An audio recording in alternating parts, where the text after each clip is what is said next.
할렐루야. 앞사람 뒷사람 인사하겠습니다. 잘 오셨습니다. 인사하겠습니다. 잘 오셨습니다. 잘 오셨습니다. 잘 오셨습니다. 작은 방에 찾아오시는 예수님이란 제목으로 하나님 말씀 전하겠습니다. 작은 방에 찾아오시는 예수님. 이 작은 방에 찾아오는 예수님 알겠는데 나에게는 그런 은혜가 별로 안 느껴집니다. 21일 동안 우리는 기도의 간증을 매일 저녁마다 들었는데 그 은혜 하나님이 알겠는데 나에게는 왜 오지 않으십니까? 나는 왜 은혜 못 받습니까? 하나도 못 받습니까? 라고 얘기할 수 있는 거죠. 그래서 그지죠. 나는 왜 하나도 은혜 못 받습니까? 내지 은혜는 받는데 내 삶에 뭔가 변화될 만한 은혜는 없는 것 같습니다. 예배를 드려도 성경을 읽어도 뭐 오늘 주님 말씀하시는 거예요. 오늘 본문을 통해서 아, 예수님이 이런 분이시구나. 성경이 이렇게 있는데 그 성경에서 예수님이 말씀하신 거에 전후좌우를 살피면 아, 이런 뜻이구나 하면서 이렇게 역사하시는 예수님을 아마 분명히 한 가지 이상은 알게 되실 것이고 그 예수님에 대해서 오늘 경험한 은혜가 있을 줄 믿습니다. 세 가지 좀 살펴보겠습니다. 첫 번째 메시지 같이 읽겠습니다. 시작. 말 못하는 자리로 먼저 오신다. 그래서 오늘 본문을 보면 14절부터 먼저 볼게요. 14절. 예수께서 베드로의 집에 들어가사 그의 장모가 열병으로 알아누운 것을 보시고 이 보시고가 이렇게 보니까요. 이 히브리어 보면 완료 수동 분사예요. 완료 수동 분사 뭐냐면 과거에서부터 이렇게 뭔가 이루어진 것이 현재까지 계속 이루어지고 있는 거예요. 일어나고 있는 거예요. 그럼 뭐냐면 이 여인의 질병이 하루에 끝난 것이 아니라 이 질병에 오랜 세월이 있는 것이고 그리고 그 고통과 괴로움의 과정이 지금 계속된다는 거예요. 그래서 이걸 의사인 누가는 이렇게 표현합니다. 누가복음 한번 올려보시겠습니까? 4장 38절 시작. 예수께서 시몬의 장모가 중한 열병을 앓고 있는지라 사람들이 그를 위하여 예수께 구하니 그러니까 지금 시몬의 장모가 중한 열병을 앓고 있는지라 그러니까 의사 누가기 때문에 의사의 관점에서 정확히 표현했어요. 중한 병을 앓고 있다. 이거는 붙잡혀 있는 거예요. 이렇게 이 질병에 속박대에서 벗어나지 못하는 거죠. 그러니까 주님이 우리 이럽니다. 병만 보여 이렇게 그 사람의 얼굴 표정, 그 사람의 어떤 몸의 신체 부분들. 근데 예수님은 그 과정을 보시는 거예요. 장구한 과정, 고통의 세월 이걸 보시는 거예요. 지금요. 이 예수님의 모습이라는 거죠. 그러니까 여러분이 이렇게 오늘 오셨을 때 저는 사실 여러분의 얼굴과 여러분의 표정밖에 못 보지만 많이 본다고 뭘 보이겠습니까? 근데 예수님은 여러분이 오늘 오시기 전에 어떤 일이 있고 어떤 과정으로 오시는지 다 아신다는 게 그렇죠. 이 여인을 바라보는 이 관점이 지금 예수님이 여러분을 보시는 그런 시선이라는 거예요. 그래서 이 여인의 지금의 질병이 아니라 질병의 고통의 세월을 보고 계시구나. 맞지요? 그래서 오늘 성경을 보면 뭐가 있냐면 이 여인이 사실은 별로 주목받지 못한 사건이에요. 왜 제가 14절, 15절까지 끝나야 되는데 16절, 17절을 읽었냐면 그 뒤에 많은 병자가 와가지고서 놀랍게 치료를 다 받아요. 묻혀가는 사건이에요. 베드로 장모가 열병이 걸려가지고 고침받았다. 그래서 어떤 분은 이렇게 또 말씀하세요. 베드로 장모가 열병을 얻은 것은 베드로가 하도 사람 많이 데리고 와서 열이 받아서 하는 얘기겠죠. 묻혀간다는 얘기예요. 사건이. 그러니까 별로 눈에 띄지 않는 예수님이 치료하시는 눈에 별로 안 띄는데 눈에 안 띄는 사건 가운데 예수님이 이 여인을 통해서 우리에게도 말씀하시는 거죠. 이 여인은 요청하지 않았어요. 이유는 모르겠지만 요청한 적이 없어요. 이게 뭐냐면 예수님이 우리가 기도하고 부르짖을 때 역사하시는 애는 알지만 침묵에 반응하시는 하나님의 손길을 오늘 봐야 된다는 거예요. 나의 침묵에도 반응하셔서 오시는 예수님이 있다는 거예요. 내가 막 부르짖을 때도 은혜 주시지만 내가 부르짖지 못하는 것, 기도하지 못하는 자리, 말 못하는 그 자리에 오신다는 거죠. 그리고 마가복음 1장 29절은 다 동일한 그런 말씀들입니다. 읽어보겠습니다. 시작. 요한과 함께 시몬과 안드레의 집에 들어가시니 그러니까 회당에서 나와서 곧장 간 거예요. 회당에서 나와 곧이 동그라미죠. 왜? 의도성을 뜻하는 단어입니다. 곧은. 그러니까 이 의도가 있었다는 예수님이. 야고보와 요한과 함께 시몬과 안드레의 집에 들어가. 다 형제. 야고보와 요한, 베드로와 안드레. 이게 다 두 명씩 이제 핵심 제자 4명이거든요. 근데 시몬과 안드레 집에 들어가시니 왜 들어가셨겠습니까? 이미 알고 계신 거예요. 이 집안의 어떤 공기의 흐름들. 이 여인이 요청하지 않았는데 아시고 곧장 가신 거죠. 그럼 뭐 우리를 본다 하면 나를 아시는 거죠. 나의 나쁜 점도 아시고 옳지 않은 점도 아시고 잘하는 점도 아신다는 거예요. 아시고 곧장 오신다는 얘기예요. 곧장 오시는데 이 오시는 예수님이 어떤 애 주시냐면 너희들 내가 들어왔는데 왜 씻을 물도 안 줬느냐, 발 씻을 물도 안 줬느냐, 너희의 믿음은 어디 있냐, 이런 거 하나도 말씀하지 않으시고 조용히 오셨어요. 조용히 오신 거죠. 그러니까 조용히 오셨다는 거. 제가 지금 뭘 말씀드리냐면 이 부분 전부 다가 지금 예수님이 성령님의 모습으로, 아니 성령님이 예수님과 함께 여러분의 삶에 오시는 모습이 된다는 거예요. 이 모습. 그러면 지금 살펴보면은 나를 보는데 내 현상이 아니라 장관 세월 보시는 거예요. 내가 왜 이렇게 됐는지. 그리고 내가 반응하지 않은데 오신 거예요. 그리고 오셨어요. 근데 조용히 오셨어요. 조용히 오시니까 느낌이 없는 거죠. 이렇게 예수님이 이 여인을 치료하셨다는 거예요. 그래서 오늘 이 부분 일단 인식하고 두 번째 메시지. 같이 읽겠습니다. 시작. 손을 잡아 일으키시는 분이시다. 손을 잡아 일으키셨다. 왜냐하면 말씀하시면 되잖아요. 이렇게 말씀할. 오늘 15절 보니까 일단 15절부터 먼저 볼게요. 그의 손을 만지시니 열병이 떠나가고 여인이 일어나서 예수께 수종들더라. 자, 똑같은 본문 마가복음 1장 31절. 마가복음 1장 31절에는 이렇게 나와 있습니다. 나가사 그의 손을 잡아 일으키시니, 같이 읽겠습니다. 시작. 나가사 그의 손을 잡아 일으키시니 열병이 떠나고 여자가 그들에게 수종드니라. 그러니까 예수님이 어떤 분인가 이제 이 말씀을 알 수 있잖아요. 통해서 나아가사 그의 손을 잡아 일으키시니, 요거 헬라어를 보면은요 어떤 의미냐면 그냥 손잡아 일으키는 것이 아니라 어떤 사람을 어려움과 고통 속에서 끄집어내는 때 쓰는 단어예요. 끄집어낼 때. 근데 주목할 게 뭐냐면 말씀하면 되지 않습니까? 백부자에게 말씀만 하시옵소서 제 아이 낫겠나이다. 왜 말씀하지 않으셨을까? 말씀하지 않으시고 접촉하셨어요. 그러니까 우리가 느낄 때 예수님은 나에게 말씀하신 하나님 맞지만 접촉이 일어나는, 접촉이. 그게 신체적 접촉이든지 감정적 접촉이든지 생각의 접촉이든지 뭐가 일어난다는. 근데 손을 잡아 이렇게 썼습니다. 특별히. 왜 손 잡으셨을까요? 손 한번 잡아드리겠습니다. 손 한번. 손 잡으면 뭐가 느껴집니까? 그 사람이 뭐가 느껴진다고?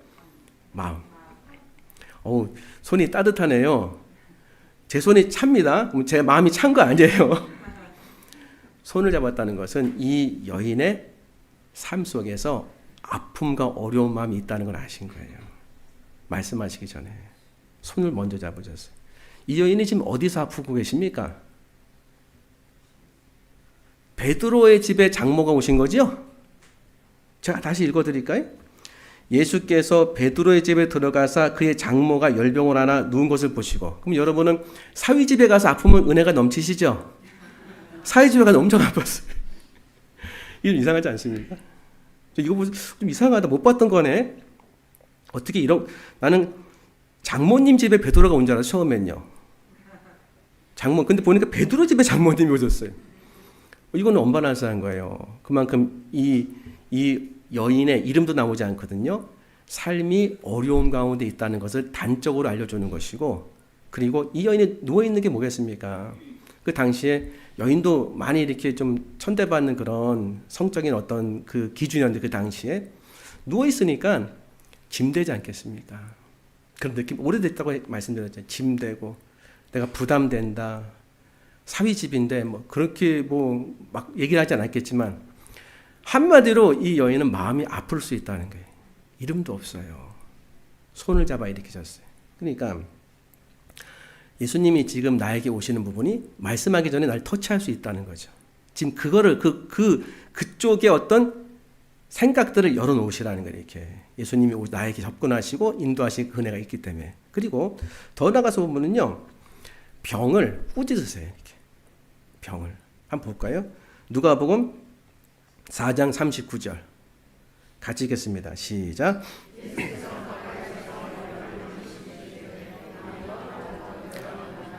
그들에게 수종드니라. 그러니까 병을 꾸짖었어요. 손 딱 잡을 때 너는 혼자가 아니다. 느낌 확 들었을 것 같아. 너는 혼자가 아니다. 너는 혼자가 아니다. 그래서 이 병을 앓고 있는데 이 난 병 때문에 집안에서 또 짐이다. 처음에는 못 느끼죠. 근데 눈치 보게 되죠. 그러니까 눈치를 보니까 자꾸 화가 나가지고 반발이 거꾸로 날 수 있어요. 이렇게요. 미안함의 어떤 표시 될 수 있는 거죠. 그러니까 난 짐 같은 존재인데. 그러니까 우리 이렇게 생각하지 않습니까? 병은 그냥 본인이 알아서 이 잘못 살아서 된 거지라고 생각할 수 있지만 여기서는 꾸짖는다는 이 표현이 예수님이 축사할 때 쓰는 표현과 똑같아요. 그 얘기 뭐냐면 이 여인이 앓고 있는 병을 이 여인의 적으로 보신 거예요. 이 여인이 앓고 있는 병을 이 여인의 적으로 보셨어요.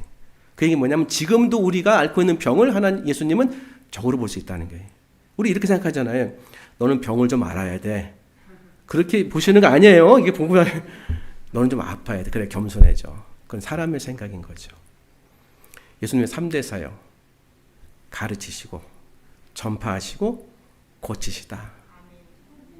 preaching, teaching, healing. 가장 긴 사역, 가장 시간 많은 사역. 힐링이에요, 힐링. 치료하신 거. 그러니까 질병에 대한 여러 관점 다 좋습니다. 어떤 분은 질병을 통해서 병을 통해서 겸손해질 수 있어요. 그런데 기본적으로 주님께서는 그 질병 그 사람의 적으로 보신다는 거예요. 이게 좀 우리가 마음이 위로가 되지 않습니까? 이렇게 할 수 있잖아요. 너는 왜 그렇게 먹고 그렇게 살으니까는 그런 병이 걸리지? 제가 이제 영상을 만나면 영상을 보는데 어떤 그 트러커예요. 한국 사람이. 30대 후반인데 저는 일 중독자입니다. 그래서 한 4시간씩 자고서 트럭을 몹니다. 제 아내도 있습니다. 근데 저는 한 이틀 맞으면은 저는 몸이 막 근질근질 돼가지고 어떻게 할 수가 없습니다. 이번 명절이 너무 길어가지고 밖에 나가가지고서 어떤 일도 달라고 했습니다. 그래서 라면 막 먹고 하시더라고요. 댓글이 쫙 달렸어요. 뭐라고 달렸지 않습니까? 지금 당신은 죽음으로 가고 있습니다. 그렇게 하면은 당뇨 옵니다. 당뇨 왔다면서요. 그러면 다른 사람 위험한 거 모릅니까? 안 좋은 댓글이 쫙 있는 거예요. 그래서 거기서 여러 가지 썼더라고요. 이렇게 볼 수 있지 않습니까? 당신이 아픈 건 당신의 의지요, 당신의 뜻입니다라고 볼 수 있잖아요.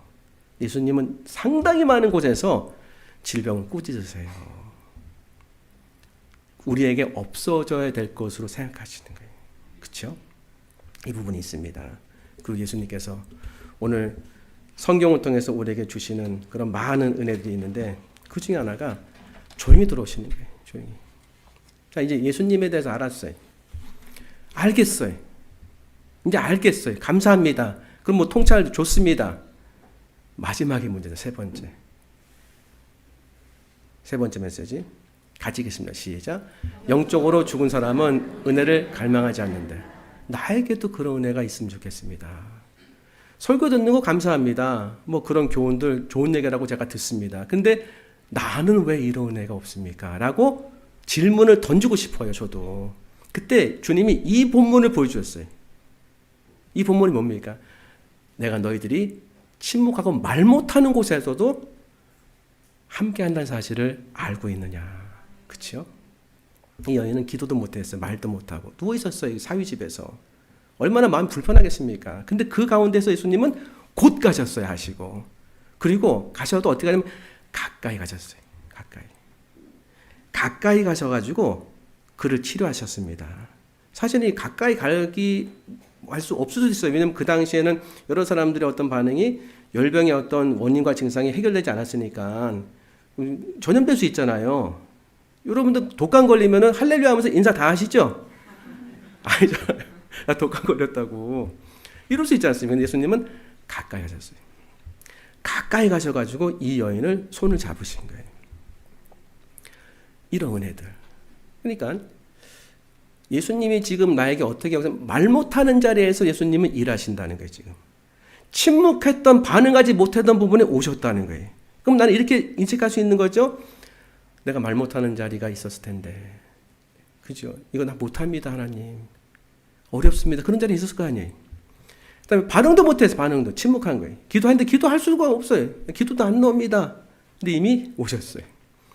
그 작게 출발해요. 보면 큰 사건, 작은 사건, 작게 출발하세요. 그럼 우리의 삶 가운데 내가 기도의 말문에 막힌 자리, 예배를 드리다가 예배에서 어려움이 생긴 자리, 관계가 힘들어서 하나님 저는 못하겠으면 그런 자리들, 작은 자리들의 변화가 일어난다는 거예요. 예수님이 그 사람의 병보다 그 사람의 질고의 세월을 먼저 보실 때 나는 어떻게 느낄까? 갑자기 내 삶이 해석되는 거예요. 내 삶은 정말 힘들고 어려운 삶이 있었는데 뭔가 다른 마음이 드는 거예요. 이렇게 이게 내 삶 속에서 나쁜 곳으로만 끝나는 것이 아니구나.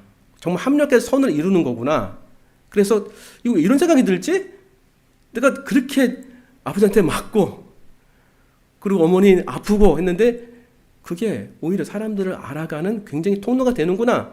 누가 주신 겁니까 지금? 만져주시는 거예요. 그렇죠?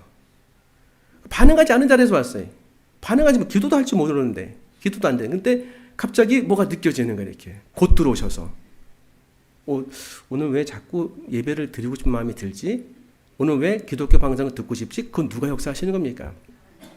예수님 오신 거예요 지금. 그러니까 이런 질문 던지죠. 나는 왜 예배드리면 은혜를 받지 못합니까? 할 때 은혜를 받지 못한다는 생각 자체가 은혜를 주는 것을 받기 시작하는 거예요. 다시 나는 은혜를 받지 못합니다는 그 생각도 사실은 예수님이 주시고 계신 거예요 지금.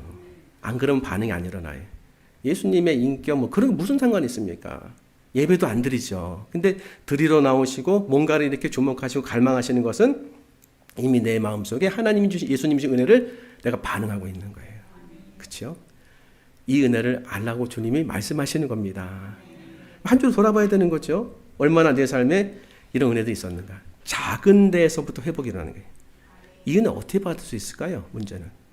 이 은혜를 내가 어떻게 받을 수 있을까요? 제일 첫 번째는 성경 읽었잖아요. 지금 이 성경 읽은 것을 가지고 이 사건이 여기서 끝나는 것이 아니라 지금 내가 오늘 읽었기 때문에 이 예수님은 오늘의 예수님이시다.